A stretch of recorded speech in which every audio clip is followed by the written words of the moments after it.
Recording is in progress. First of all, just to affirm, can you hear me? Yes, thank you. All right, thank you.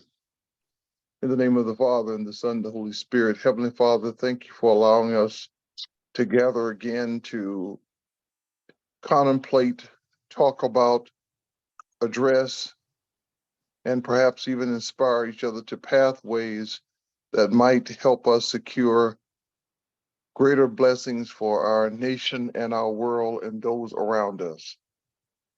As the Queen Mother speaks tonight and gives us the details of her life, may we all pull inspiration from her words, and may her words ring true both in her mind and in our souls.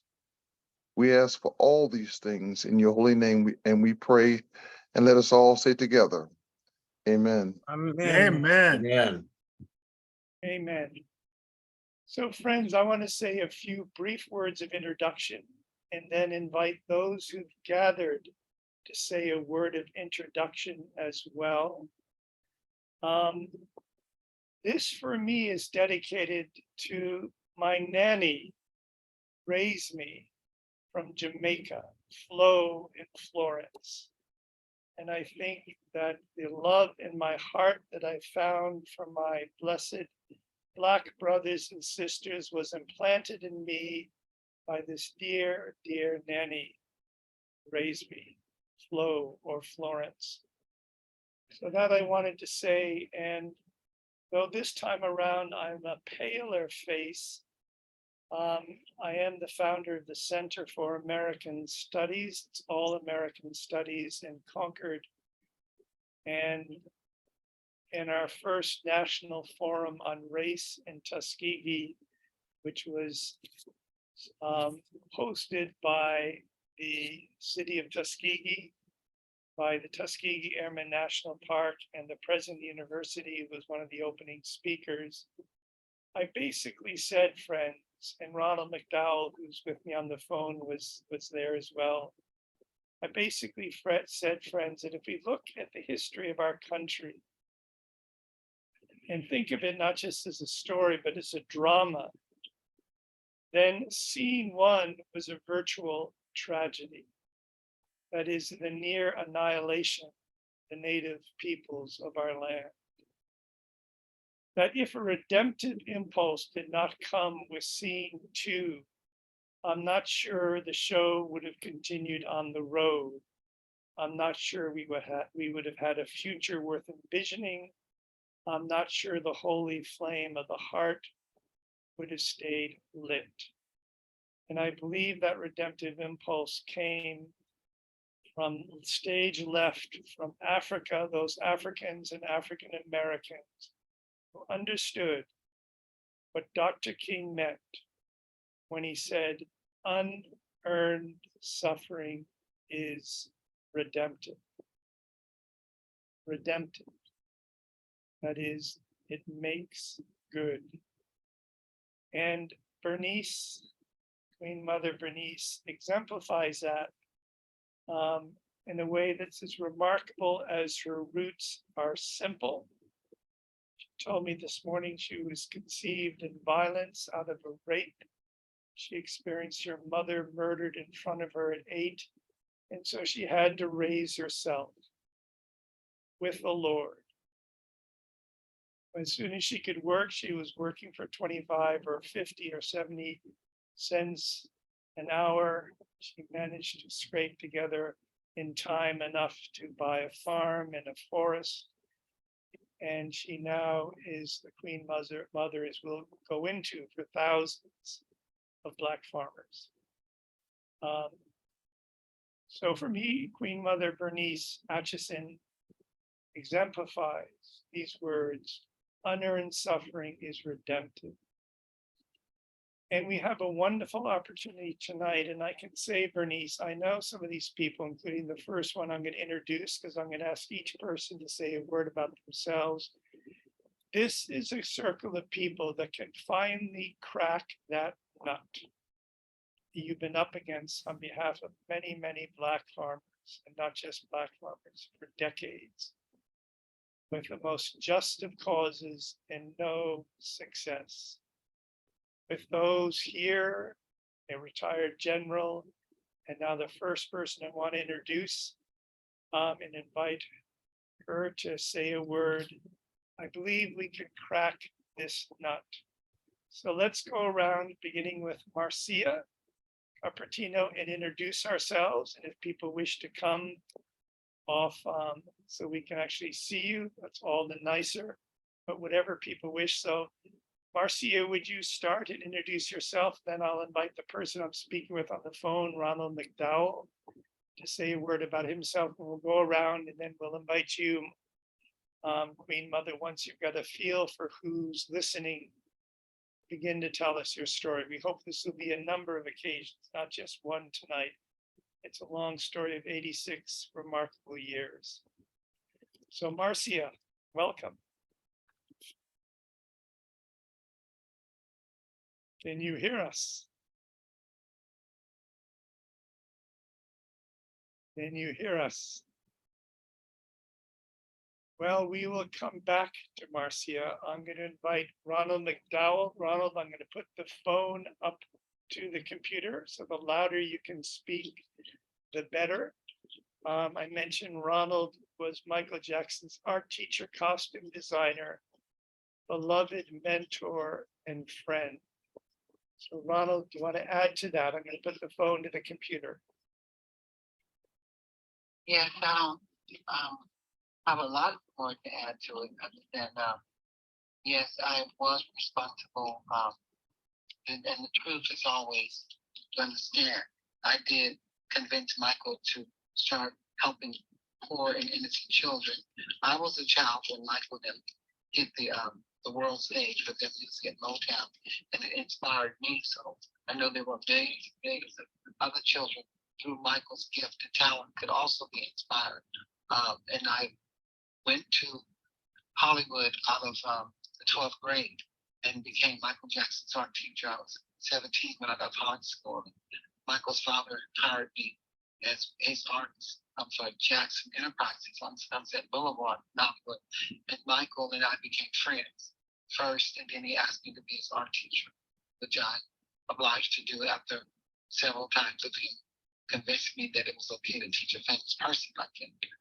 So we began our friendship, and I did design costumes for him and his brothers, came up with ideas for different videos and stuff, and did do a lot of work on the Thriller project.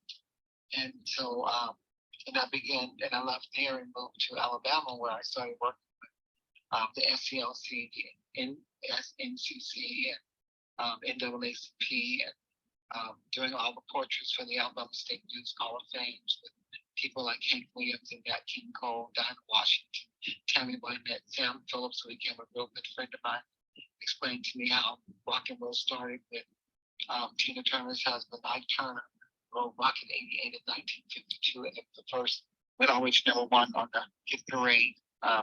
So he explained to me how African Americans were an intricate part of Sun Records being started. Sam Phillips and I got to be pretty close, and I learned a lot about music, particularly rock and roll. So getting back to Alabama, I started teaching at Tuskegee University and doing statues and murals and sculptures and paintings all over the state of Alabama and in other parts of the country. Of course, Ronald, wonderful, wonderful.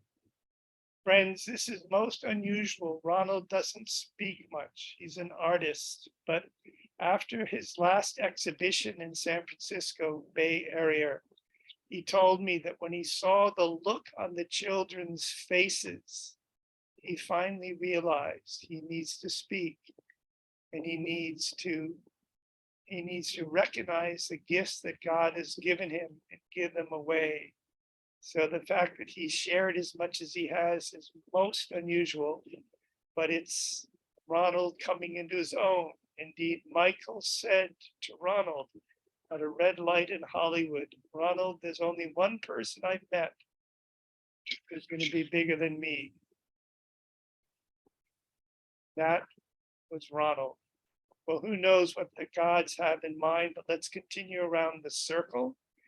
Marcia, are you there? We reached out to you before. Oh, yes. Yes, can you hear me? We do indeed. Oh, okay.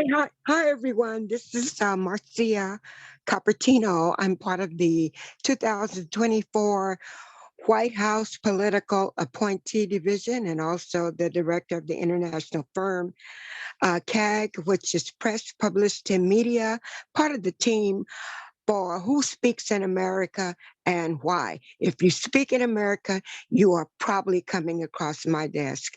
Thank you for having me. Well, Marcia, you're quietly modest there. Of course. I introduced you before and I said that we've got a nut to crack, and with a retired general and with you in the ranks, I think we can crack this nut, and Bernice will share about it, her decades looking for justice for Black farmers. So we'll come to that. Marcia, thank you for sharing. Let's go to John Moss. John, do you want to say a word of introduction? I would, but respectfully, Janenthia Baldwin has had her hand up for a little bit. Granenthia, thank you for calling. Granenthia, please. Oh, no, I'm sorry. That was a accidental hand. We call those a high piper. Good job. Sorry. You have the floor. Then we'll go back to John. Do you want to introduce yourself, Granenthia? Okay. Hello. Yes, I will. I'll go ahead. My name is Granitha Baldwin, and I've been working with Queenmother for all my life. She is my actual mother. So I've been also working with the Black farmers groups and just doing my part as far as I can. My background is in radio and television. I am the director of broadcast operation for Kansas City Public Television. So I do work in TV, and I'm just happy to be here, and I'm listening in and just kind of supporting. Thank you. Thank you, Granenthia. Apologies for my pronunciation. Thank you very much. John, let's go to you and then to Rod.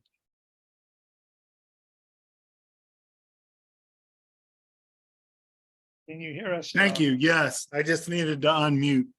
So honored to be here, and I first want to thank Andrew for his years of introductions of wonderful people, and part of that has been introducing myself to Herschel Daniels, Friends of the African Union, and now I'm the chairman of the Indigenous People for Black Historical Towns and Settlements and the World Conference of Mayors, where through all of that, of course, I've met Ms. Bernice Atchinson, Queenmother, and she is just super incredible and very blessed. And by that, I mean, when you get to know her, you can feel her positive spirit to the world.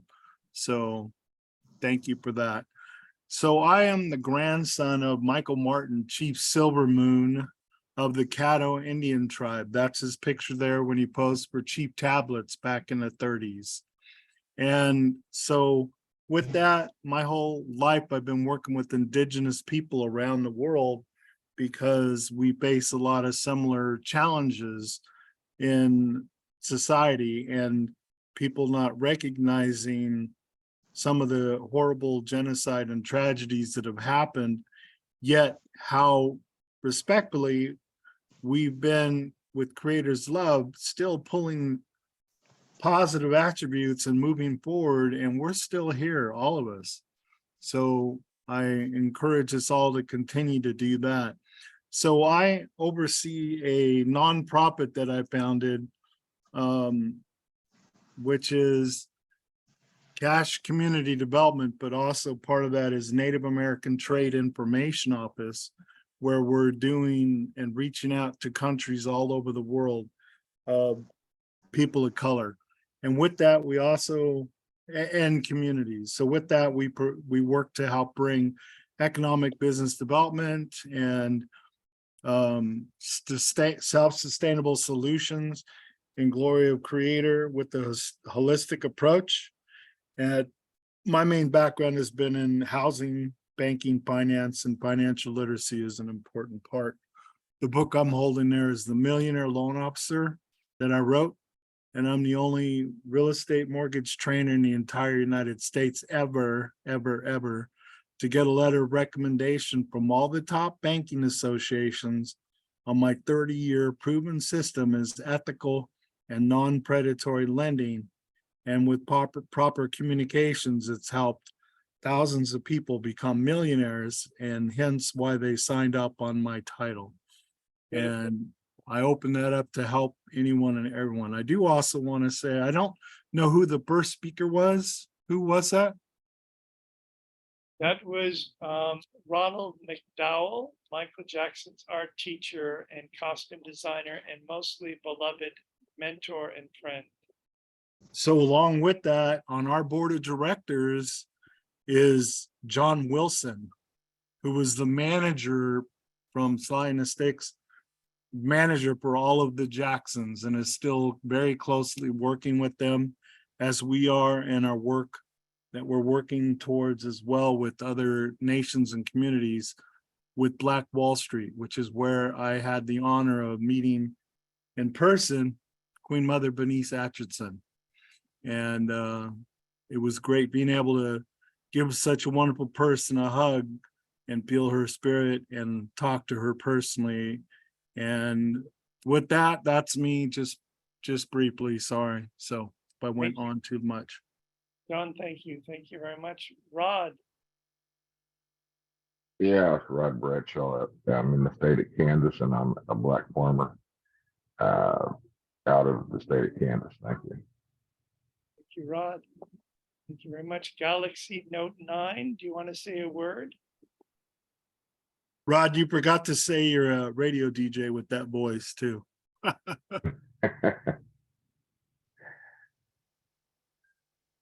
Galaxy Note 9, if you wish to say hello, you're welcome to do so. Let us go to 205-217-1976 if you wish to say hello and introduce yourself. Ramona Williams from Chilton County, Alabama, Black farmer. Welcome. Good evening, everyone. Nice to have you here, Ramona. Good evening, and thanks for joining us. Thank you.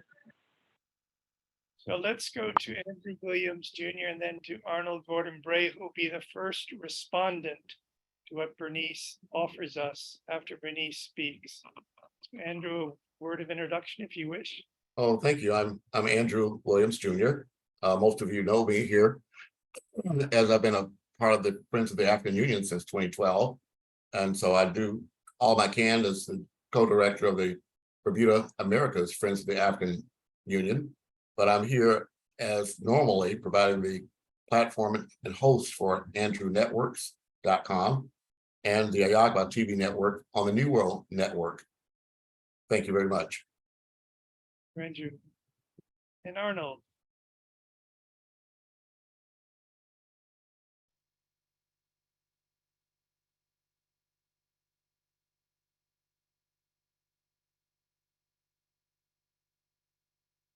I am Arnold Gordon Bray, and I touch all of this in different ways.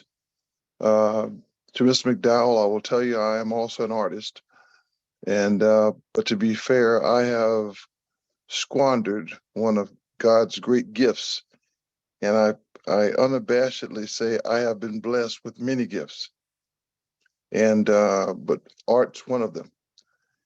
And when I look at your hand and I see your eye, I see some of the things that that intrigues me greatly.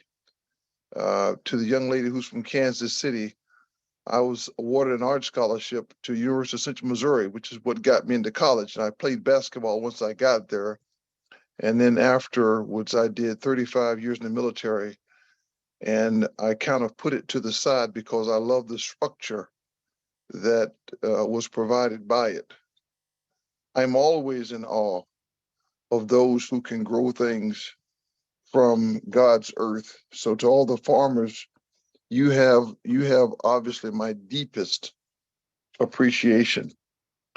To my indigenous friends, I am ashamed that I don't know where I believe indigenous begins, because I'm of the ilk that we all came from somewhere around Mesopotamia. So I don't know what that is, and I'm trying to get my hands around it for myriad reasons. One is because I grew up like a politician once, believing that part of my being originated here in the United States from someone of Cherokee birth. And when you do the DNA, it doesn't come back right, because not enough people who are truly can only trace their lineage back to somewhere in the United States haven't done that kind of testing. So now it becomes almost a sense of being who you are, as opposed to anything that would connect scientifically. And it scares me. So I don't know where that is. But the stories of who everyone is most intriguing to me. And the pathways that we've taken to become who we are, I find intriguing. And I kind of begin where I kind of end where I began. I'm an artist. And one of the things you have to do as an artist, if you have a degree in it, is you have to perform a senior art show. And half the university did not know I was an artist, so they knew me as a jock. And so my senior art show was another side of me. And it really went into the pathway of who we all are. And so to that end, I'm going to be intrigued listening to Queen Mother's story, the algorithm of trials and tribulations that took her to where she is. And then I'll make some comments at the end. Thank you. Arnold, thank you very much. And you too are very modest. Arnold rose to the highest ranks in the military, which is why I said this nut that Bernice has been chewing on for decades, it needs to be cracked. And we have a cast of characters here tonight with Arnold and Marcia and others who I believe can do that. The last thing I want to say by way of introduction to Bernice is after Governor Wallace was shot, she was the first Black woman he appointed to the judicial system, which she can speak about. But she became, in a certain sense, his mother confessor.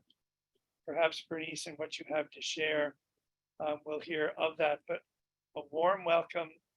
We look forward to hearing perhaps the first of a number of sessions of your life and your labors.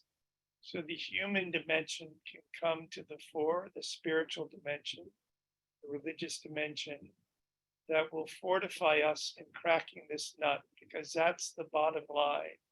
We can talk all day about, our lives and labors, but that's the bottom line, is to bring justice to the Black farmers. So welcome, Bernice. Thank you, Mr. Stewart. I am awed at all of the accolades. I am Ashanti Ennoble Queen Mother Bernice Atchinson.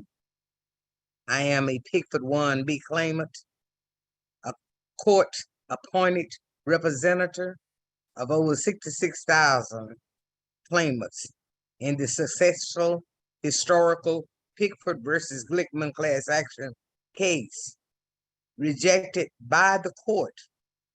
And I am the president of the Friends of the African Union, FAU SmartWise Reinvestment Coalition of Chilton County, Alabama.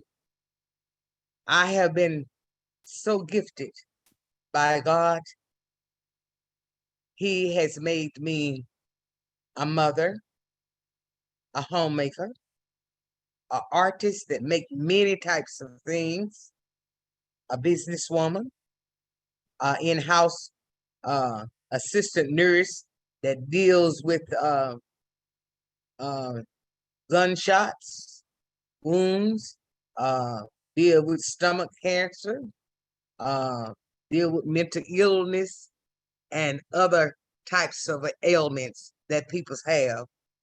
I am just a servant that has been called by God to aid and assist his people in whatever manner he placed before me.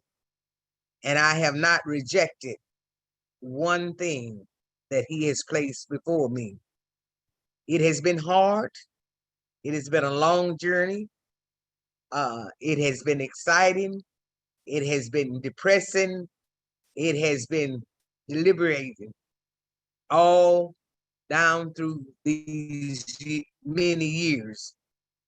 I've met many, many dignitaries, and I have been able to work and to aid and assist people that were not only Black people, but also white people. Because in our area, we didn't have lawyers to aid and assist our people. So many times I became that person that they came to for advice, because God educated me. Not only did he educate me somewhat in the legal field, he also educated me in the spiritual realm. He also educated me in the educational realm. So I've worked in all of those fields trying to fulfill the purpose that God has placed me here on this earth. Now, to tell you a little bit about my journey, God gathered me from the molecules and the dust of this earth. He formed me and placed me in my deaf mother's womb. He allowed me to be conceived through a violent rape. He brought me forth with a mission he had already predestined and preordained.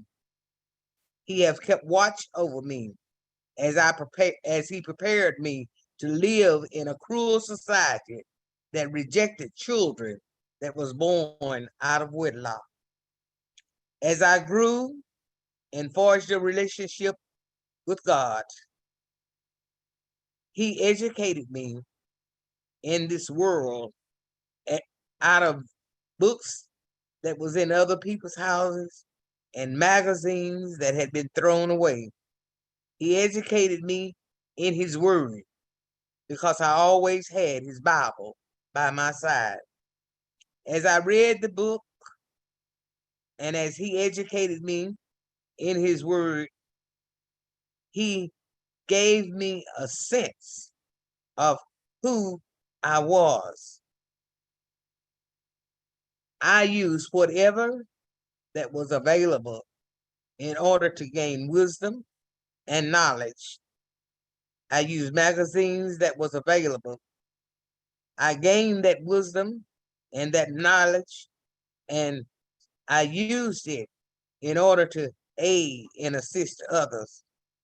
I struggle for the human needs of a child. Even now, it affects me. I was without the love and care of parents. I struggle for those human needs, many times without sufficient need of food and clothes. Many times without sufficient need of food and clothes. I'm sorry. No. I'm sorry. No, take your time. Queen Mother, take your time. As I went from one house to another, not knowing where I might be for the next day,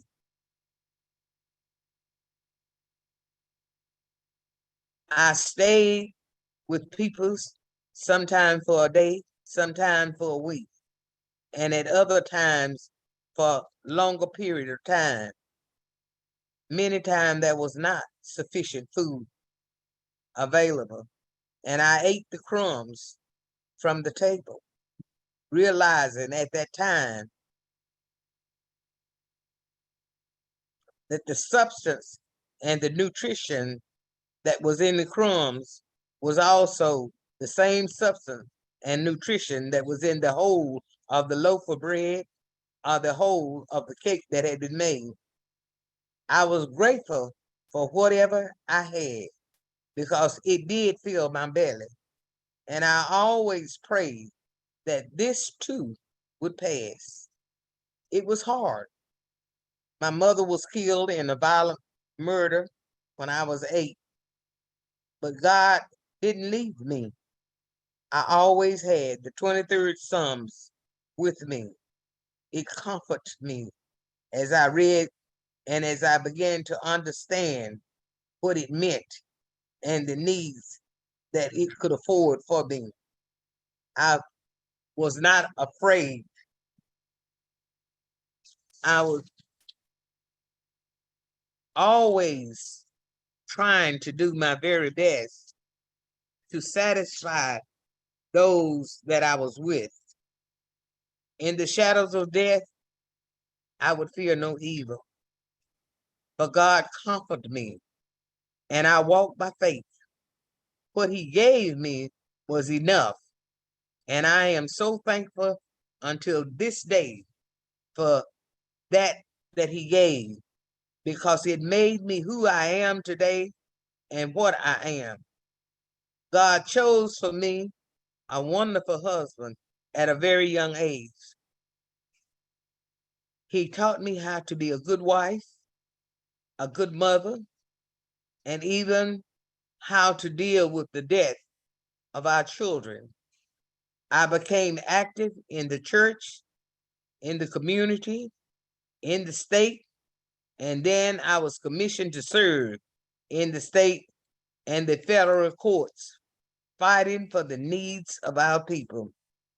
Many who could not read or understand the letters that they were receiving from Social Security or from a doctor's office.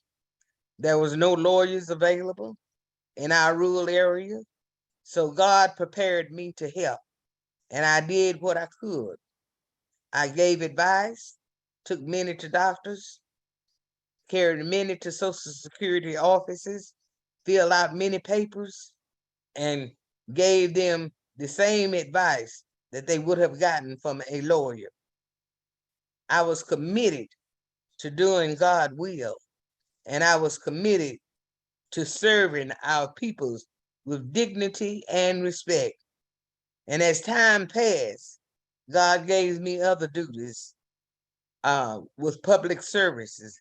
And so it began that I was appointed by Governor Wallace to become a commissioner for the state of Alabama, with my first commission being in the county of Chilton County, the state of Alabama. I began that service in 1976, and I continued that service until that particular job was phased out. Then came the call from Mr. Cabot out of Washington to testify before the Constitutional Judiciary Committee on November the 18th, 2004, as a representative for the peoples of the denied Pickford versus Glickman lawsuit. And until this day, we are still in that lawsuit, fighting for justice, fighting for that which is right, and fighting for a land that should be ours, but yet has been taken from us by the courts that we had no control over. We are continuing even at this day with a Constitution and a Declaration of Independence that says that we have rights.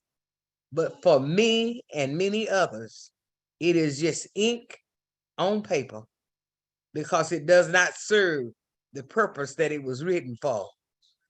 Those that be in services, most of them really feel that they are superior over those of us that are, they call inferior. But we are still fighting. We are still coming together. We are still trying our best to bring something together in order that it will suffice for all of the people, not just some of the people. Our Constitution says we the peoples of the United States of America, but are we the people? Because we don't get justice. And without justice, how can we be we the people? It bothers me when I go to the courts and they tell us one thing and they have written in the law another. How do we break this stalemate? How do we overcome the trials and the tribulation that we have endured for the last many, many years? This particular lawsuit has gone on for 23 years. I have represented the 66,000 Black farmers appointed by a judge that gave me no legal aid and assistance, that has not given me one dime. They rejected my claim on the fact that they said I did not contact a U.S. official, but yet I testified in the Judiciary Commission hearing on 205, 204, 206. I went before Judge Paul Freeman in 2011 in order to do the fairness hearing, and was appointed to make sure that those that received their paperwork was aided and assisted. With no aid and assistance, no help from the court. How do we respect those that we have voted for and put in office when they do not respect the laws that has been put on the book? And I blame Congress. I blame the courts. They are all guilty of the crime that has been brought before them, but yet has not done anything about it, because we did put before them sufficient evidence that proved the case, not on one occasion, but it has been done 3 different times. We have won this lawsuit, and yet we have not been paid one dime. How can you tell us love America? But we have to love America, even with all its flaws, because even at that, it is better than many other countries. So we go to God in prayer, because we know that God will not leave us alone. He has not brought me this far to leave me. And I know with prayer and supplication and with working with others cohesively and in accordance to his will, we will overcome.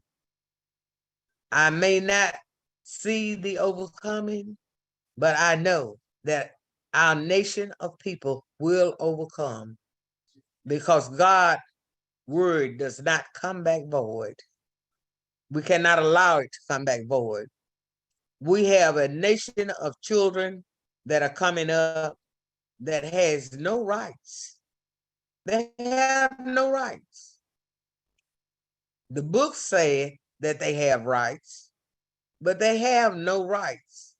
When we go to court, even though the laws are there, they are not distributed in accordance to what is in the book.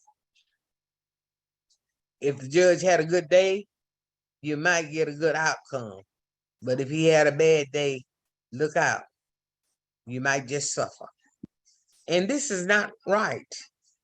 We should be obedient to God's word. So I tell all of my young people, you can take your Constitution and you can take your Declaration of Independence if you give me my inalienable rights that God has given me from my birth. And I will take that inalienable right and I will do justly to my fellow man. because that is what God requires of me. And that is what I have worked for. And I know it wasn't because of my goodness that God has left me here for 85 years, but it was because he started a work in me that is not finished and won't be finished until he come and take me home. I thank you. Bernice, beautiful, beautiful. There are not many people who can take us into Governor Wallace's inner sanctum, if I can use a fancy word, who's been brought to his knees and who turned to you. Before I invite Arnold to offer some responding words, can you at least take us so we can glance over your shoulder at your meetings, your conversations with Governor Wallace when he finally came to his senses? Yes, Mr. Stewart. And it's a fascinating story. I met Governor Wallace about 1975. And during the time of his campaigning and as he campaigned for governor and won the governorship, got into the governorship, did one term in it, and then campaigned for a second term.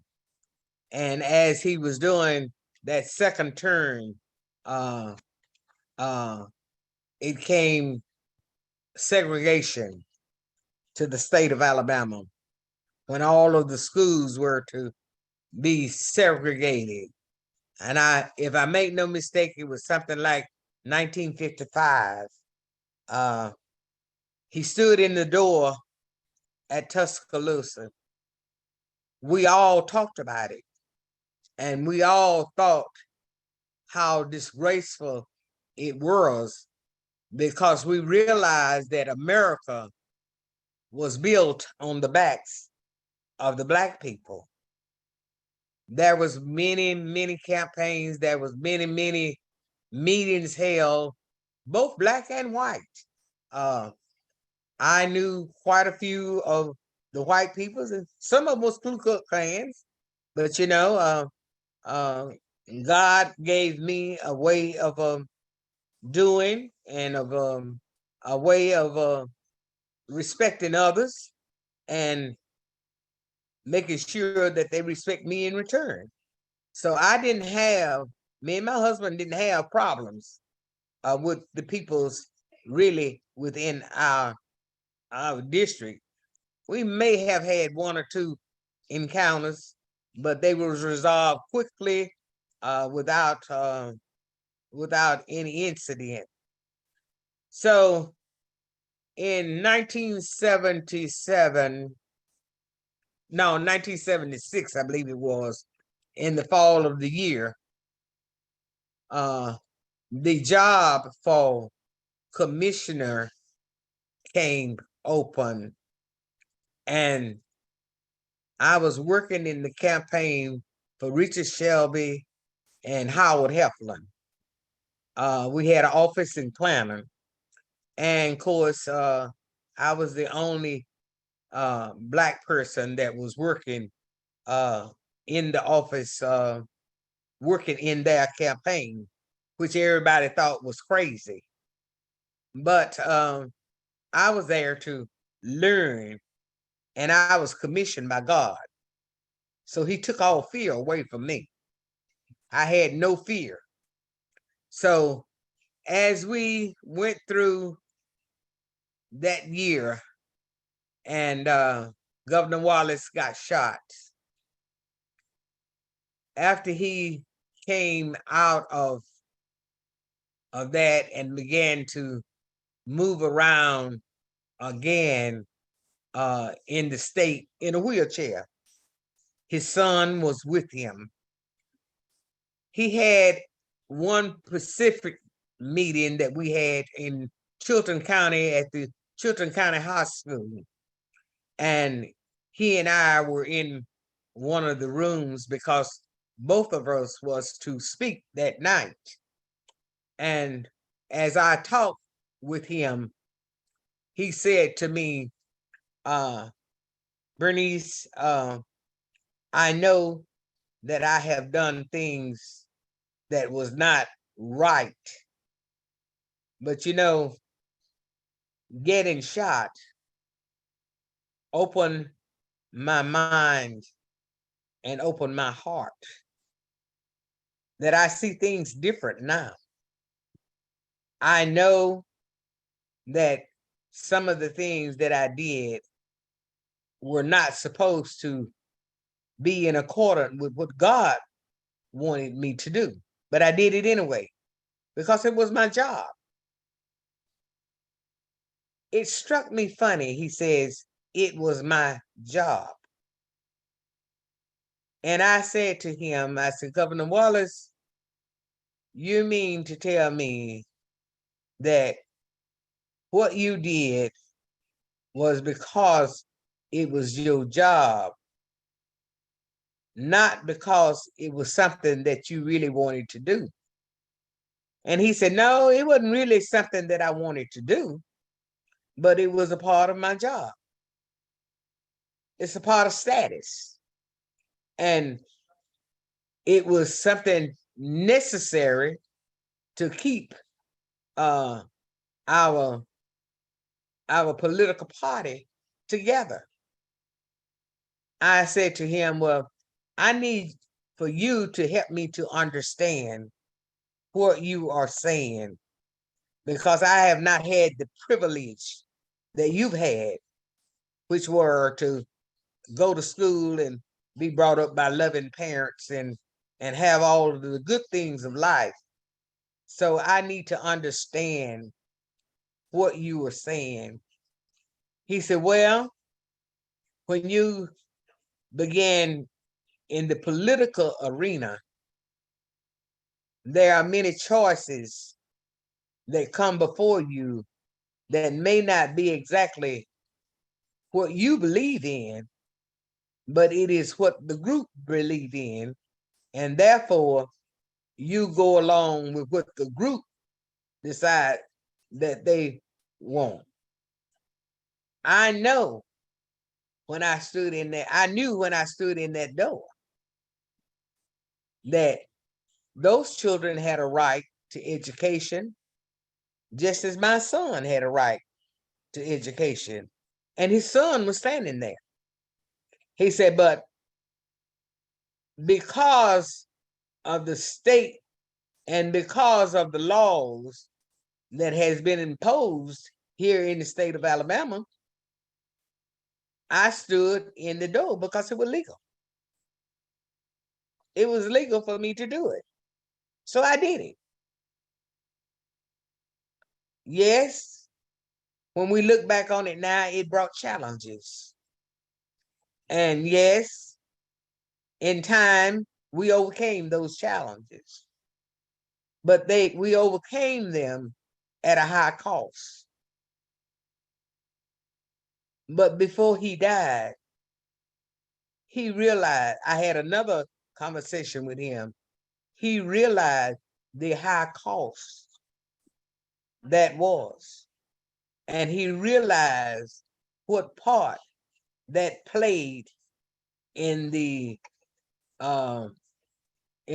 rulings as well as the status of Alabama and how they would be governed.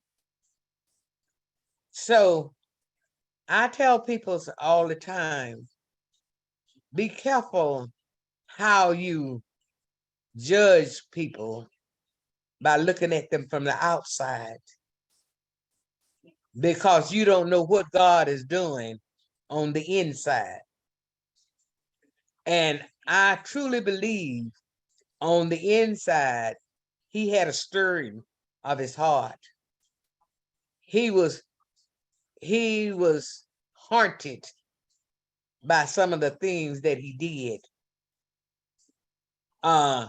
But then on the other hand, when you look at the Bible and you look at David, David was a man after God's own heart, but he still did wrong. and he still had to suffer. And the people still judged him. So I think Wallace may have been in a ram that was somewhat like David's situation, whereby, I know I done wrong, but Lord, you have taken away your spirit from me. If you would just give me your spirit back, I could fly to yonder's mountain and I could be at peace. I would be at rest. But God whispered in his ear and said, lo, I will be there too. So we have to remember, we cannot run from God. We cannot run from our responsibility. And we have to go with our responsibility in according to the rules and regulations that God has set down. Because he has not come back and changed one. He gave Moses the law, and that law still stands today. He has not come back and took one eye away, and he has not come back and undotted, not uncrossed one T. It's still the same. And if we are ever to overcome in America, we must turn back to the ways of God. And we must do, as he said, what do he require of man is to be just, to walk humbly in his sight. If we cannot give justice to one another, how do we think we're going to get to heaven and live in peace? There will be no peace. Thank you, Bernice. Thank you very much. So let's begin with responses, beginning with Arnold and then Marcia, and then the others who've gathered. Thank you, Bernice. I will try to go as quickly as I can, but at the same time be as thorough as those words that we've just heard and put them in context. Before I begin, may I ask who on this line is from the South, born before 1954? I say again, who on this line is from the South, born before 1954? Okay. I guess Queen Mother's the only one. I say that because I have to put your words in context, because those who are more youthful, I could almost feel them cringing at the thought of you accepting some of the ideas behind what George Wallace was about. George Wallace stood on the State House steps in 1963 during the peak of the culmination of trying to get the Civil Rights Act passed, which would enable people to vote without being encumbered by laws. And the joke that we used to have coming up, I was 8 at the time, and it used to be that 3 people come into vote. The white person comes in and he says, they give him a test so they can say it was a fair test. The test is going to be on the discovery of America. And the first one comes in and says to the first person, a Caucasian known to be there, he says, who discovered America? And they would say, Christopher Columbus, which was the accepted term of the day. And they'd say, okay, you can vote. And then another person will come in, perhaps being of Jewish faith. He's not Black, but he's not white enough or Christian enough. So they would say, what were the 3 boats that the Columbus came over in? And they would say the Nina, the Pinta, and the Santa Maria. And then the Black man would come in and said, name all the passengers on the Nina. And that's the kind of testing that allowed us to vote. So at the peak of that time, he stood on the State House steps and he said, segregation now, 1963, segregation tomorrow, and segregation forever. Now, here's why that matters to me. I'll let the use connective tissue. I was a brigade commander in the 82nd Airborne Division, and my division commander, John Vines, was a 1966 graduate of the University of Alabama. And he and I sat on his steps after we both came back from our first tour of Iraq, smoking a cigar and drinking a black and tan. And he said, I said to him, when you graduated, could you have, and before I could finish my words, he said, never in my wildest dreams. We knew at that moment, thinking back, that we could not have imagined being at that point in time, because that's the times and that's the way it was. And the reason I asked about those born before 1954, because they would be 11 years old when schools integrated in the South, all of them, and not just the busing issue, but the integration period. And moreover, integration of things like water fountains at parks, bathrooms at parks.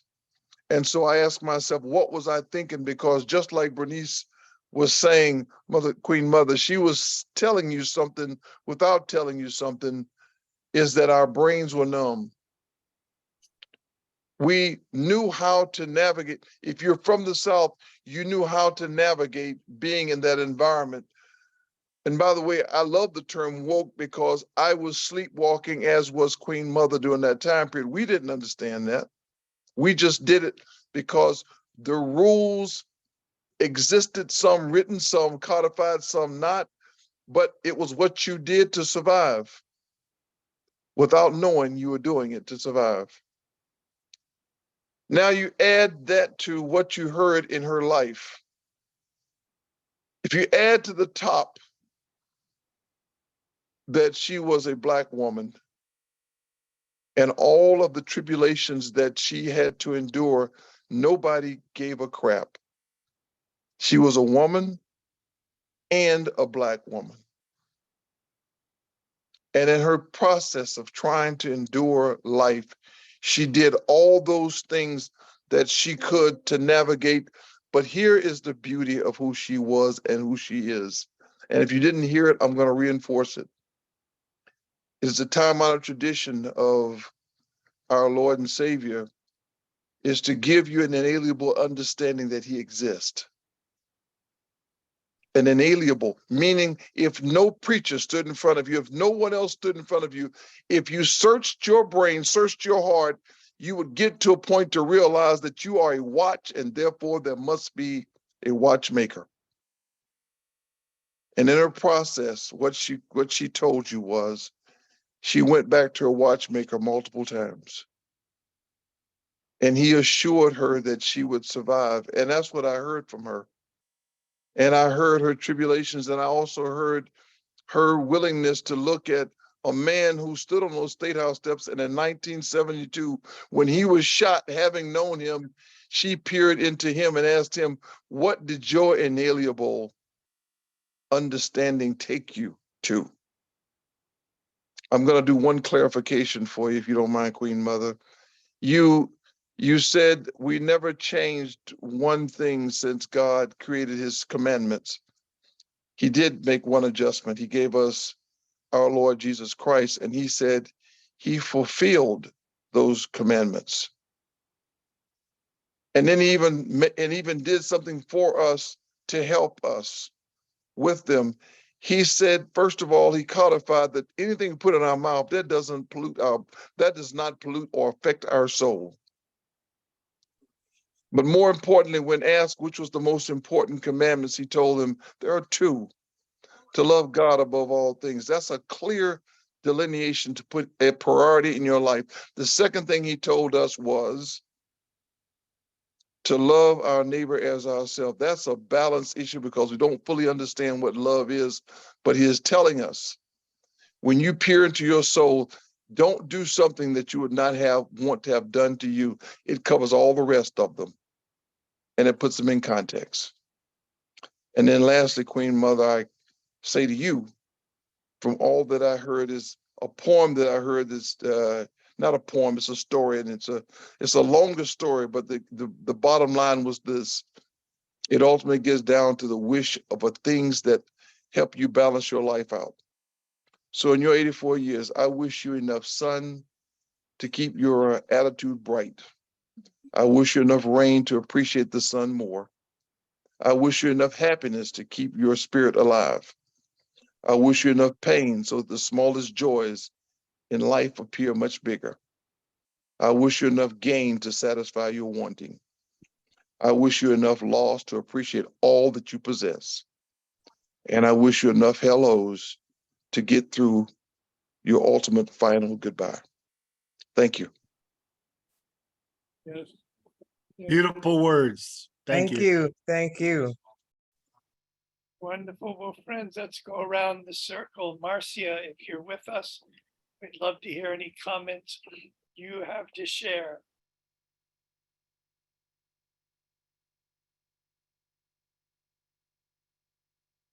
So let's go to John Moss, and Marcia may be back. John, comments from your side? I'm honored to have been invited and able to join this call and to hear more about Queen Mother and what she's gone through. And I've known a lot of that. I know that there's volumes that she can share. I do know that she's an amazing woman, and from meeting some of her family, they are reflections of the joy has brought to the world. And I know your legacy, like your farm, has been planted and the harvest is always going to be there. And I pray that we all continue to support one another in the flourishment of our families and love and joy that Creator has bestowed upon us. And so I want to add that. Lastly, I just want to share why partly this is Creator's timing. I presented to the World Conference of Mayors a fund grant that we got with the tree that is able to be planted in low income communities, and $50 million. And this tree will allow exactly what happened tonight, for someone to go to a self-sustainable tree, sit under the shade, and as it does the benefits back to the earth, they can, with technology, tap in and record generational stories, generational recipes, generational and family love and legacy. And others can listen and hear it from anywhere in the world. And it taps into why it is so important that we make time and teach our youth to make time to appreciate the treasure of elders, because each elder is a library of vast information, as Queen Mother shares and we can feel. And those things need to be emphasized. So part of why I missed, Andrew, as you know, some of the last other meetings, I've been busy back-to-back meetings. And one of those was I just got back yesterday from Kansas City. And part of that is because I work with also a partner Amron Sage, who I'll be introducing everyone to. It's a for-profit, and the lady that founded it is Choctaw. So I was telling her the story of Honorable John Wilson, who I mentioned earlier from the Jacksons, as a manager and professional. He's in the, the Motown Hall of Fame, etc. But he is part Choctaw, and his uncle received the last recognition as a Choctaw code talker. And he's mixed blood of African American and Native American, just as Honorable Arnold has shared, which I put in the chat. If I can help you track that down, I'd be happy to. There's so much more behind what you opened up there I'd like to share with you. So we went and interviewed him, like is happening right now, to at least capture some of his thoughts and memories. That gentleman is 98 years old. And just several years ago, he finally received his recognition as the last Choctaw living code talker. And there's so many precious elders that we need to capture their time like we did tonight with Queen Mother. And I'm really honored that I was able to be part of this and hear everybody's input. And sorry if I'm long-winded, but I wanted you to know that. And those trees are going to be available ideally in October when we get the final on the grant.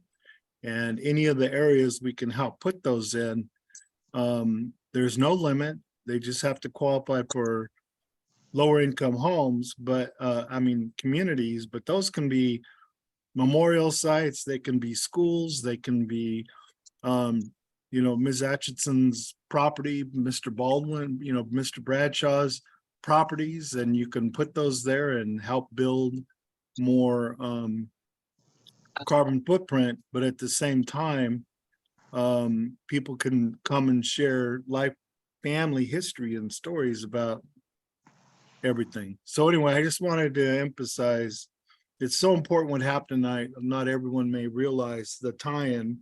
I definitely feel it and see it, and thank you very much. Don, thank you. Marcia, are you there? And if so, do you wish to offer your thoughts? Yes, can you hear me? Yes. Yes, I want to say I just love Queen Mother.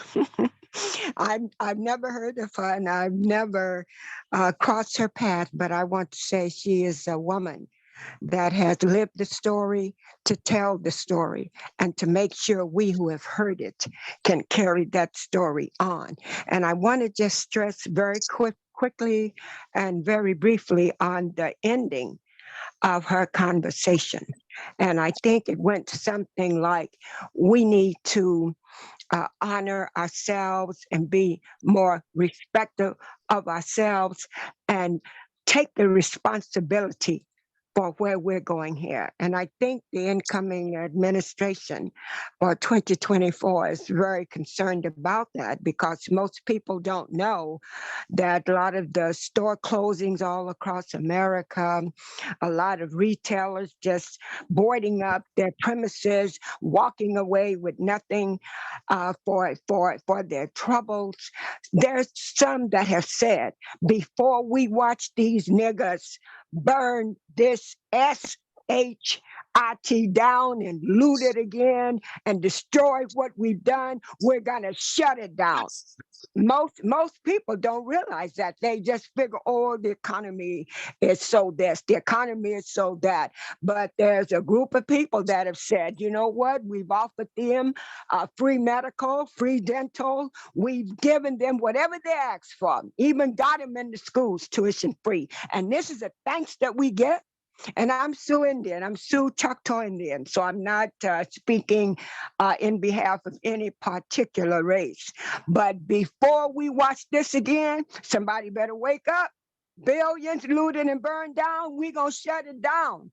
Grandma going a mile and a half to get a loaf of bread. Ain't gonna be no corner this, ain't gonna be no corner gas stations, ain't gonna be this, ain't gonna be that.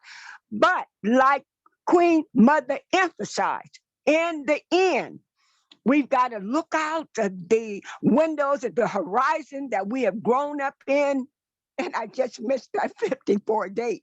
We've got to look back and say, hey, Jesus, he said, Jesus Christ said, Father, forgive them, for they know not what they do. And I don't know if any one of us is ever going to face the persecution that he did. I don't even know if I can face the persecution that Queen Mother has gone through. I listened intently to her story, but in the end, I kind of put my heart out there to meet her heart. My father, the late great Bishop James Howard Mims, said that what leaves the heart reaches the heart. And I heard in the twinkling of an eye that she was really trying to say, but you know what? We got to forgive them all. We got to forgive and keep on going. That's Because it. Black folk, we in trouble. They ain't playing. I can't say no more. I wished I could, but I can't say too much more because of where I'm headed. But they're not playing. They're not playing. China, Russia, Germany, they're not playing. Backdoor deals. So as a human race, it's time for us to come together, forgive, look back, wonder what happened back, and then look forward. We've got to forgive for those coming. Hey, they coming right behind us. What's gonna happen to them with no Bible teaching in the home, no daddies there in the home? Schools closing up. All the Black ones is closing up. First they said, no, we're going to unify. Now I tell you what, we're going to close them down. Hey, you know what? I almost mentioned one. We're going to shut this mother down. So we have got to come together to the bargaining table, pull out the peace pipe, somebody, and let's sit around the table of love and say, here we are. This is what has happened. What can we do? I wasn't born 1620 something. I wasn't standing on a chicken crate when Abraham Lincoln said the slaves are free. Some stayed, some went on out. I wasn't there then. But because I'm here now, I can make a difference with the knowledge that Queen Mother has shared and with what I know. Read the history books. But I know one thing. If we wait on God, he gonna show up and he gonna show out. Can't nobody change this, like Queen Mother said, but God. We can't do it. He's got to say enough is enough. And oops, there it is. God bless you all in Jesus' name. Ashe. Marcia, thank you. Thank you very much. This is what I meant, Queen Mother, with a general and with a supreme commander like Marcia, who runs the second largest public relations firm in California. And those others gathered here, I think we can crack this blessed nut, and we'll focus on that because the center has this initiative called the Hard Nut to Crack Fellowship, and Marcia is connected with the center. We've invited Arnold to consider a connection. We'd love you to help to lead the way, Bernice. So we'll come back to this. This isn't just about a lot of talk. This is about actually taking concrete steps. But let's conclude the evening by inviting those others who are here to offer some words. Rod, anything you'd like to offer? Not really. I'll say this, America as a country is in trouble. And history has shown us that all the great nations before us have fallen and we are in trouble. So we had better wake up and take heed. Thank you. Thank you. Renathia, I hope I'm sorry I've mispronounced your name, but anything you wish to add about your dear mom and the work? Thank you. I appreciate that. I having grown up and following in my mother's footsteps, I've seen a lot of this. Growing up in Alabama, I understand that process and that mind thinking. And I was born in the 60s, the early 60s. So living through those years, and in the 70s, I saw these things that she was going through, met many of the people that she discussed, Richard Shelby and Senator Shelby and Senator Heflin, and have seen them sit in our living room, have walked through some of these things. And my mother and my father taught us to be service minded. So I'm really proud of her, and I am thankful that I was invited to this meeting, and I yield. Thank you. Thank you, Ganethia. Thank you very much. We have 3 others who haven't yet spoken. Galaxy Notes number 9. Do you want to say a word?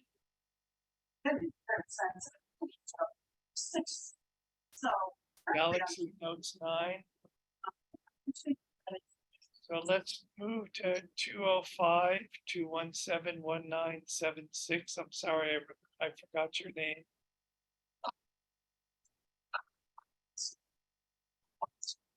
We wish to offer some concluding thoughts. Our friend, Farmer 205-217-1976. Ramona Williamson, I yield. Thanks for being with us. We need ears. You're welcome. We need ears to hear. Thank you. Andrew, I know you're gonna find this hard to believe, but I have something more I'd like to add real quick. well, Andrew was just going to, Sure. Andrew, go ahead. Well, thank you, Queen Mother, for everything you shared. My question to the team here is, what is the next step to crack this nut? That's my question. Thank you. Well, the next step, actually, I put my email address in the chat. Arnold and I and Andrew will be speaking at 8 o'clock Eastern time tomorrow morning. And we'll be discussing this very question. Early, friends, and I apologize, but it'll be at 8 o'clock Eastern time tomorrow morning. If anybody wants to take part, please email me. You have my email address, and we'll send you the Zoom link. This is the beginning of a very systematic approach to addressing not only the plight of the Black farmers, but all of us. And again, we'll fill you in with that information, but that's tomorrow morning at 8 a.m. And you have my email address if you'd like the link. We'd be glad to send it to you. So John, you had a final comment? Yes, and it ties into action steps. So like a rock in a pond, the echo that goes out also can be extremely powerful and positive. So please make note and follow up with me, Stuart, as well. But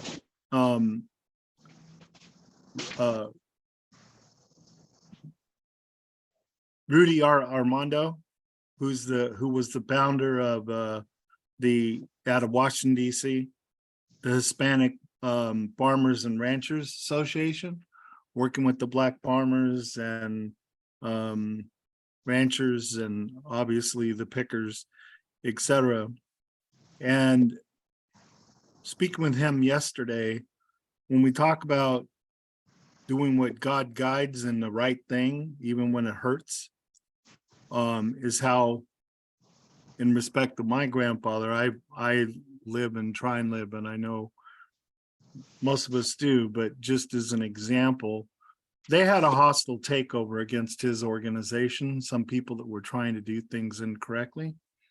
And he had just won a $5 million grant for the farmers.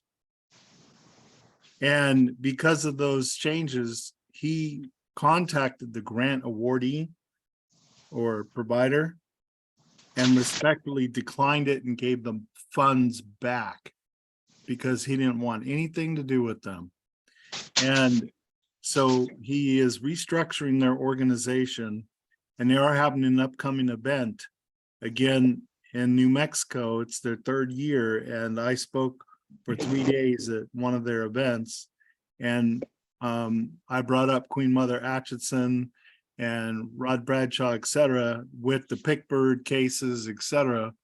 And Queenmother, they recognized and remembered your name because, as you know, I have a habit of keeping those echoes out there. So I'm just letting you know, when I find out more information of the details, I'll let everybody know. But potentially, they let me know that they would love to have you as a speaker. So I will find out more. But and it's Santa Isabella, I believe is the name, in New Mexico Casino for Native Americans. So remember, all this affects also our Native American farmers and ranchers, and all these things have been a horrific tragedy for all of us as well. And as Arnold mentioned, the Cherokee Nation and the work we've been doing with them in Black Wall Street, et cetera, they now do not have the word freedom. I mean, the freeman for the, you've heard of the black farming referred to as freemans. They officially denounced that and said, no, if you have the lineage and we can confirm it, because one of the hardest is through some of the records with the Cherokee, but if they still can confirm it, you are a recognized Cherokee Native American person. We welcome you to our tribe, and that support is out there. So that was extremely honorable. They eradicated that name, the Freeman. Let me jump in, John, with appreciation. I'd like to, so we can conclude together, to say a very short final word, and then Bernice was going to give a concluding prayer. And then, John, do stay on, and those who wish to stay on can do so. We can chat informally, but I'd like to honor the time and to close together. And Arnold, would there be, you and I set 8 a.m. tomorrow morning. I think there may be interest in others, perhaps even Marcia in California, that's 5 a.m. Is there a later time tomorrow that would also work for you conveniently? Right now, I got to be honest with you, I've set this time aside. And so I may have a few minutes left after the 9 a.m. time, but really and truly, I'm pretty tight to even do this, and we'll see where it goes. Would it be better? This first, all right, and we'll see how it plays out. Would it be better to move it to Sunday for you as opposed to tomorrow, Saturday? Oh, no. Sunday belongs to my wife. Okay. And to my Lord and Savior. I try to do very little on Sunday. Good. So just let you know that I'm just gonna be fair until and I always say, folks, you know, I spent so much of my life as a commander. 90% of whatever you're gonna do, you don't need me. Okay, you really don't need me. What I will try to do is figure out what is it that I might contribute that is unique to my brain or unique to what I see happening, and I'm taking enough information in to be a contributor. But the reality is, you and Andrew and others will push this down, and we got a farmer. If we have a black farmer on the net, a couple of them I think I heard. As we push this thing around, you got it. And the gentleman, and regarding the Native American pieces that are out there, you've got a Choctaw code worker who also is of African American blend, and that's probably only blending in America that takes place that is done sexually. So, but the rest of it, I mean, you got the people that can have the kind of legitimate conversations, and I will try to help. So, like I said, if there's something else that I see that I can legitimately help, I'll do that. But again, Yeah, I told you before, my plate is so daggum full. I don't want to overextend myself or say more than I really can do, if that's okay. And to all of you out there, I know your plates are full as well, but to be fair, this is tough. This is another tough nut. This in itself is a tough nut to crack. It is. It is. Arnold, thank you. So let's say this, unless you and I can communicate ourselves, but friends, unless we say otherwise, Arnold and I'll be gathering for half an hour tomorrow at 8 a.m., 29 minutes. If people want to take part, let us know. Otherwise, we'll keep you abreast. And with that, Bernice, can you give us a concluding prayer? Our wellness. As we come to the close tonight, let us clear our minds and may we bow our heads. Father God, we are thy children that you have called to a service. We ask you to look down upon us, give us instruction, give us direction, that we may be able to do what you have predestined and preordained for us to do. Father, give us strength, give us courage to overcome the obstacles that is placed in the pathway. We know that you already know what is happening, but in your word, you said that we must ask. So Father, we come to you in the humblest way that we know how, crying out to you for mercy and asking you, oh Lord, to allow us to find grace that we may succeed in this project.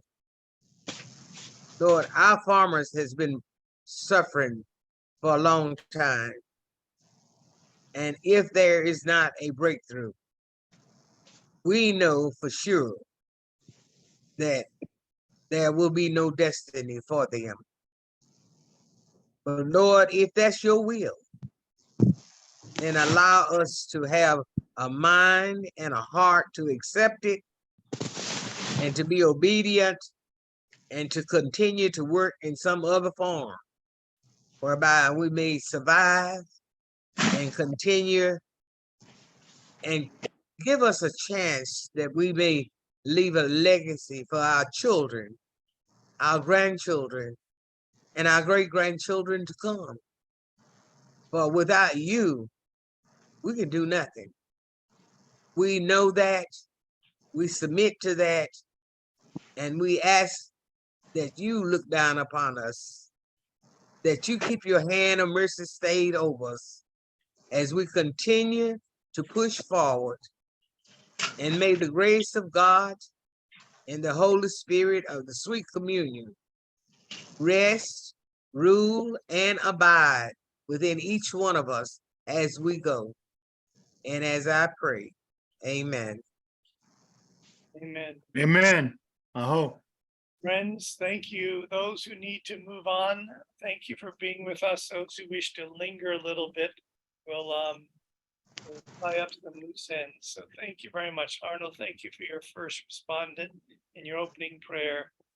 Bernice, thank you as always. So we're Send me that link. good. I will. I'll be glad to.